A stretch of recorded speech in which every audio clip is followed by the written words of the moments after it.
My name's Donald Mackerel. Welcome back to Donald Mackerel Gaming, and this is part 3 of my Xbox 360 collection. We're now starting at the letter Q, working through to the letter Z or Z, depending on which country you're from. And at the end of this, I'm going to give you 5 obvious games that you should have in your collection, and 5 possible hidden gems, which is just games that I like, and hopefully you'll like them too. If not, I don't care. Here we go. So, starting on this one, we start on the Qs. Ignore the Rs. I've done the Qs and the Rs the wrong way around. So, Quake 4, actually quite a good game, which people sort of skipped by. I think it came out quite early in the 360's life. Remember Me, bit of a rare game, not very good game. Same as a Saboteur. I didn't really understand the praise that a lot of people are giving it in their videos. Sega Rally hidden there on a little bit of a white label because I didn't have the case. Great game. Silent Hill Homecoming, do not play that game, do not play it whatsoever. The Skate series, Skate 3, glitchy as hell, really funny, but really good game. Spec Ops The Line, getting quite rare nowadays, but I don't know, a good story, not a good game. The Force Unleashed, that was a film. The Force Unleashed, there's 2 games for that. First one good, second one, it's alright. The Tomb Raider games I've never really gotten into. I know they got like a big following, but yeah, not really for me. Same as the Transformer games, you can see that. 2 Worlds, oh my word.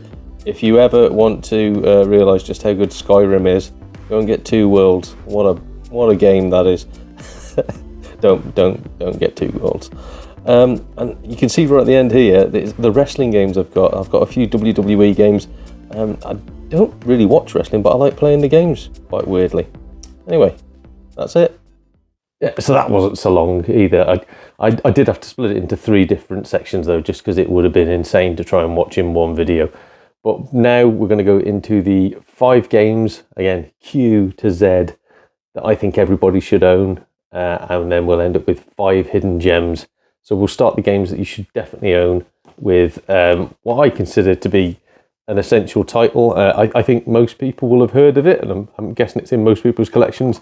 It's Rayman Legends. I know you've got Rayman Origins and Rayman Legends on the 360. This to me was the better game. It's absolutely fantastic. Good as well if you want to have like more than one player on the screen. I play this with my girlfriend all the time. It's absolutely great, and we love just. I know it's not really what you should be doing. We like just slapping each other. Not in real life. We like slapping each other as characters halfway through the game, just annoying each other and winding each other up. But it is a great little game, and it's one of the games as well where sometimes you need to play 2-player to get certain things done in the game. A bit like Little Big Planet on the PS3, if anybody remembers that game. But yeah, Rayman Legends, absolutely fantastic. Should definitely be in your collection. The second game we're going to go for in games you should already own, doesn't really need any introduction, and anybody who's seen part 2, you're probably going to guess this is coming. If you like Grand Theft Auto and you like horses, why not go for the Red Dead Redemption game, the original one, not number 2. This is the Game of the Year edition that's got the zombie pack thing on it. I've never played it, got it, never played it. It just didn't really appeal to me. Sort of broke the I don't know, it broke the realism of the game. I know that sounds daft, but I did. It was sort of like a really good game. I don't know if it's accurate or not. I'm no historian, but it felt sort of engrossing. And then somebody told me they've stuck a zombie DLC patch on, and I thought, well, I don't really want to ruin the mythos. So no, that, as I've just described, if you like Grand Theft Auto, you're going to love this. It is Grand Theft Auto on a horse. But there's so much more. You can hunting and just general mischief you can get up to that you can't do in the other games. I know in Grand Theft Auto 5 you can play like golf and tennis and things like that. Obviously you can't do that in this, but there is so much more to do in this than there is in Grand Theft Auto. This to me is the better game. If I had a choice between Grand Theft Auto 5 or this, I'd play Red Dead every single time. So yeah, Red Dead Redemption should be in your collections. Game number 3 in games that you should definitely own is Saints Row the Third. Again, this is the Game of the Year. It's called the full package.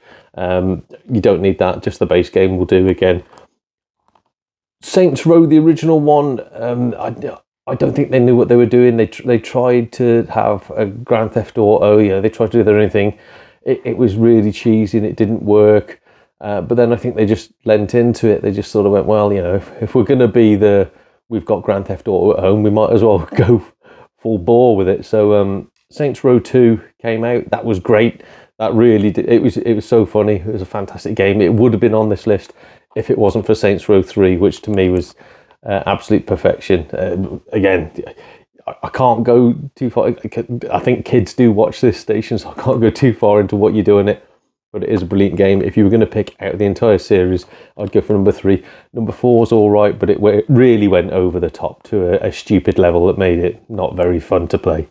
So yeah, get on Grand Theft Auto? Get on Saints Row the 3rd. Handily at number 3.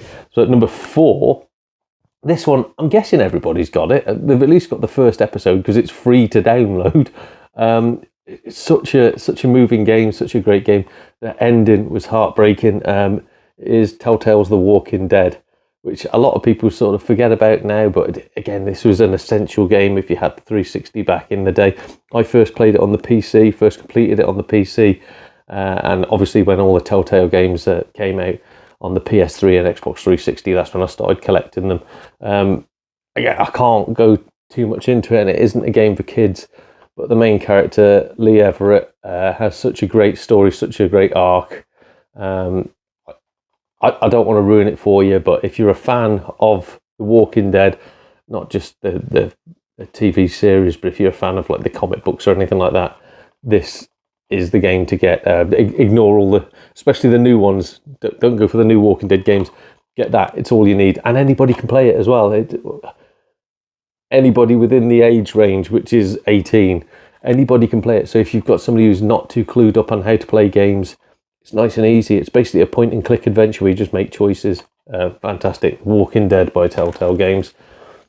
Final one in the games people should have.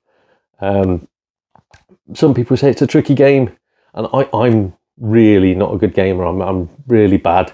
I always put everything on the easiest difficulty because I'll always peg it within seconds. This one, I didn't actually think it was tricky, but it wasn't too difficult. XCOM, basically like a tactical sort of game. You get your little platoon, you train them up, you put different skills on them, and the more battles they're in, the better they get. Again, if you haven't played XCOM by now, what are you doing? You know, XCOM 2 was fantastic, but didn't come out on the 360. XCOM, the first one I played in the series, I know it had been out way back in the day in the 90s on the PC. I remember a version came out on the PlayStation 1, I think. Never played that, always passed me by. This was the first one I managed to play, completed it, brilliant. Got all the DLC as well, all the little bits and bobs you can get. Great game, get on XCOM. Now, the section that always draws grief is what I call hidden gems. Again, one man's trash isn't a man's treasure, so please don't have a go at me. We will start with the first one, which it's a rare game-ish. Lots of people slate it. They say it's a terrible game. I think it's great, especially if you like things like God of War. I've not said Gears of War this time. I actually said God of War. If you like God of War, it's a fantastic game. Splatterhouse. I was a fan of the originals way back in the Mega Drive days, well, way back in the arcade days. So when they told me that there was going to be a new Splatterhouse coming out on the PS3 and the Xbox 360, I was over the moon. Of course, I envisaged the 2D side-scroller beat-em-up sort of thing, maybe a Streets of Rage style-y thing. I don't know, they did an RPG, but I never played that when I was a kid. But no, this came out, which is literally a 3D gore brawler, I suppose you'd call it. It just goes around ripping things off people and beating them to death with them. Fantastic game for me, maybe not for you. The only problem is it is quite expensive now. I think this one cost me, I think it was 30 quid, which is it's quite pricey. I know in the terms of buying a new game, you can go out and spend £70 on a new game, so £30, maybe not so bad, but it is quite an old game. It is quite dated, especially the mechanics, but I don't know, I like it, and it's in my collection, so that's one thing. Number 2 in the Hidden Gems thing. Now this, again, I was drawn to it on the PlayStation 1 days, and the series carried on. I think this might be the last game they released in the series, again, probably wrong on that. Tell me if I am. It's Tenchu Z, because I play, or Z, again, depends which country we're from. So Tenchu Z, I remember when Tenchu came out on the PS1, that was fun, that was a great game. Tenchu 2 came out, and that broke the mold for me, because you could design your own levels, and it was fun just getting my friends around, and I'd design a level with like traps in and things like that, where they have to try and get to the end. Can't do that in this, but you don't need to. It's just all the stealth kills and the fantastic gameplay. Really, really good game. If you get the chance, get Tenchu Z. It's probably going to go up in value as well, because again, it is the last, well, I think it's the last one in the series. Again, tell me I'm wrong. Something's telling me that it got linked to like the Ghost of Tsushima sort of stuff that came out recently, but again, I'm probably wrong on that front. Tenchu Z, get it. That's my other hidden gem. So we're going to go for number 3 in the hidden gems list. This is probably a cheat, because it's a triple pack, and again, it's not a popular one. It's, if you've got this, well done to you. It's probably more likely that you just downloaded these games individually from Marketplace when they came out. This is a triple pack of Trials HD, Limbo, and Splosion Man, handily hidden there by a label. Well done. And as you can see there, that says £8. It cost me a lot more than £8 to get that. It cost me pounds to get this, which I suppose you might say is I was ripped off. I wanted it. I didn't care. £8 to get that. Again, all 3 of the games absolutely fantastic. Short as well, short and sweet. Like I was talking about before, whereas with The Walking Dead, where I said anybody can play them. Anybody can play these games, and it is 12 rated, but I'd say that's sort of like mild peril or something. Maybe in Limbo with, if you've played it on automotive with the spider.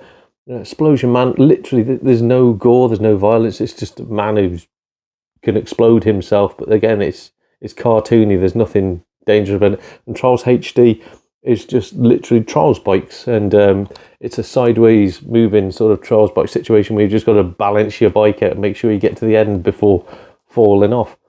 3 fantastic games at a good price. If you can get it for £8, get it. I think I was just ripped off, but I'm glad it's in my collection. Game number 4 in my hidden gems list.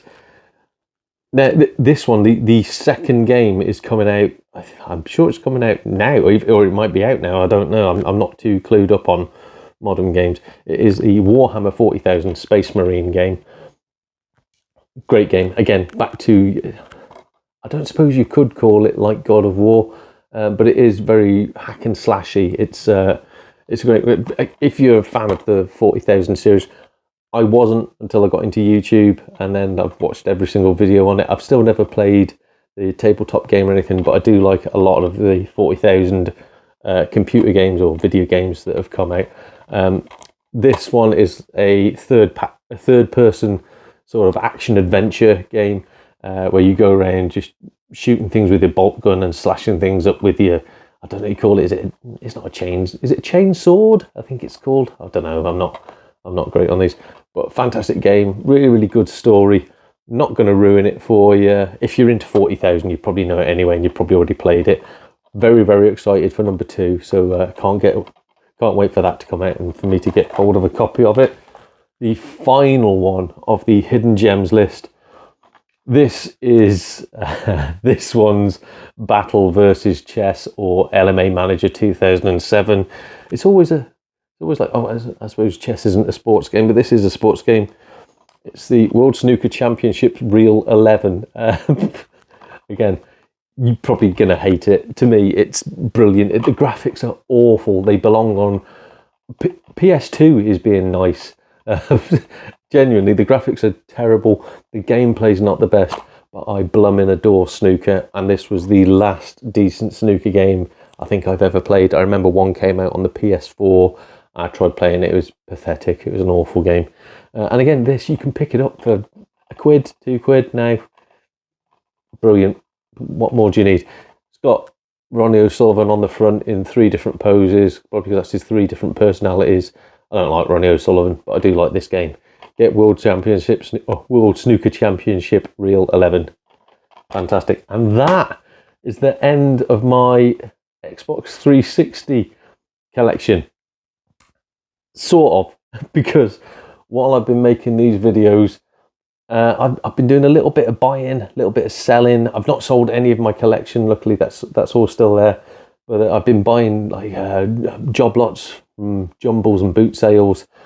I happened to meet a man in a car. If anybody's been checking out my shorts on here, I met a man in Morrison's car park the other day who had over 100 games just sat in the boot of his car. So of course, me being me, he said, "What are you doing with those?" He said he was going to get rid of them.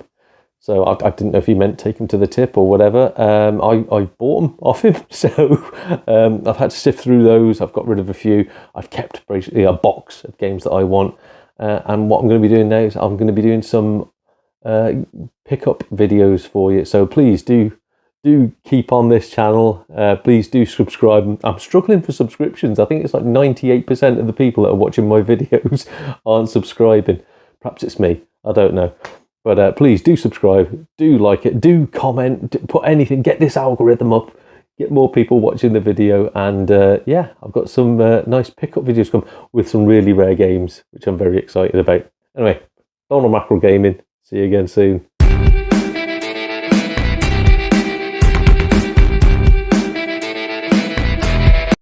I'm going to resort to picking blackheads if people don't watch this.